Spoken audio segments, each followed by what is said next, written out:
We live in a testing world at the moment where every fifth article, every third article that you read is about automation, test automation. How do you automate that? Improve your automation, do this and that with your automation.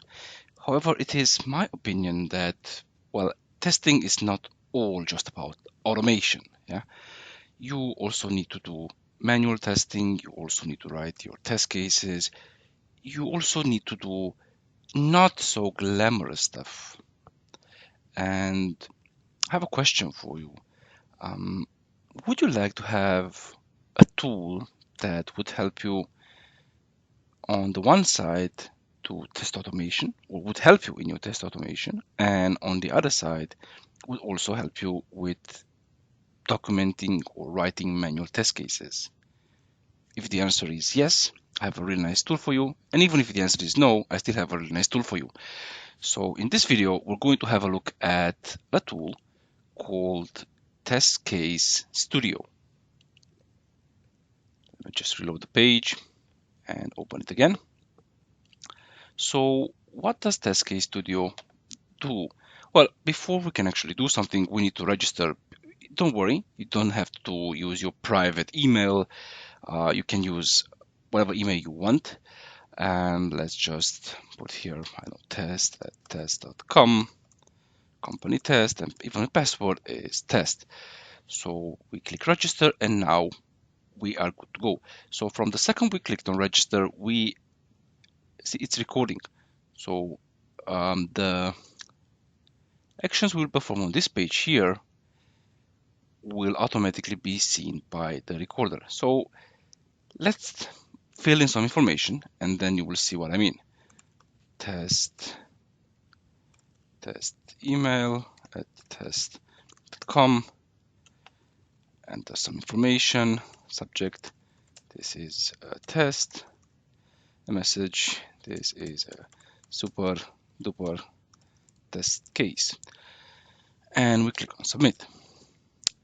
Now we do not have all of this. Just open it again. So we do not have all of the things that you have, for example, in Selenium IDE, where you can do asserts and whatnot. But if we have a look at what we do have, so we started off by, okay, let me just stop the recording. So we started off by opening the website, and okay, it scrolled, we saw what we pressed, it entered this name here, then we tapped a few times and entered the email address, and so we have the steps, which are a one-to-one match to what we did. We have the data, meaning what data did we enter in the fields. We can enter even expected results. So we can say, I know, the automation page opened.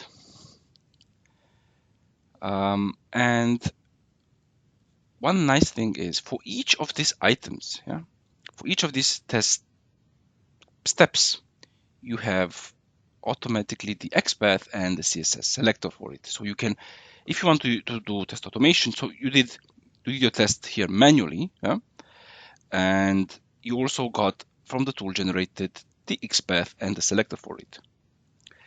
And we have screenshots for each of the steps that we did. So we put this, we put that. And now, once we have everything that we need, we can download our test cases. Just need to press this button here. And after we press the button, we have on the one side, we have our tests in a CSV format. And of course, we can just make it, we need to format this since I'm using Excel. So we need to format to have it correctly shown. But let me see, how do we do this? Data.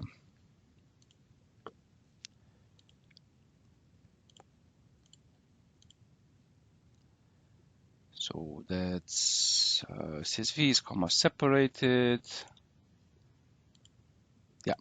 So we have here our test with the steps, with the data, and even our selector. And we have in the zip file, we have all our images. But that's not all.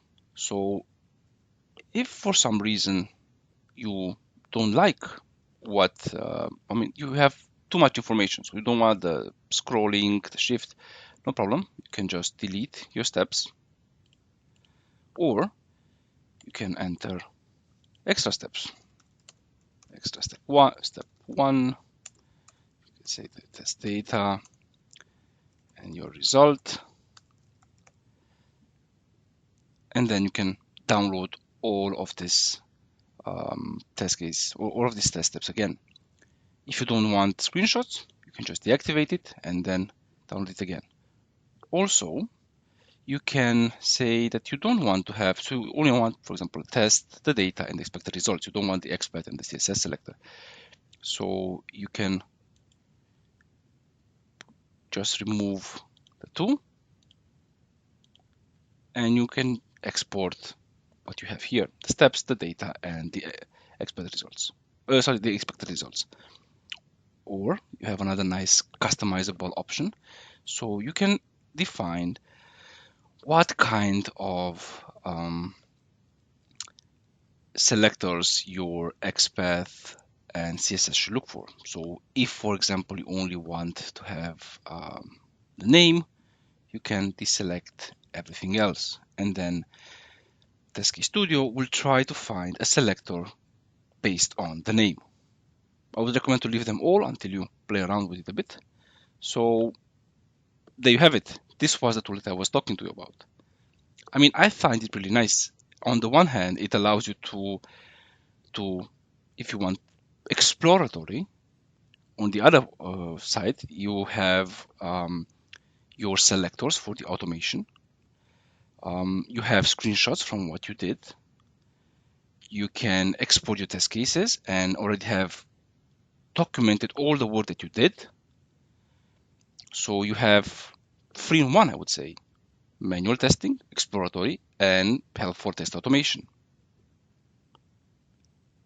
As always, thank you for watching the video, and I will see you in the next one. Have a good one, and bye-bye.